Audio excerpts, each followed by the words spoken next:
ఇంటికి తొలి చూలు పిల్లాలు అందం జన్మ జన్మల పుణ్య ఫలముగా జాలువారు పసి పాప నవ్వులే ఆలు మగలకు అందం.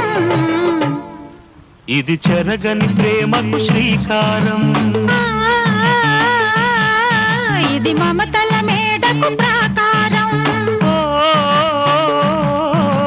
పండిన కలలకు శ్రీరస్తు, పసుపు కుంకుమకు శుభమస్తు.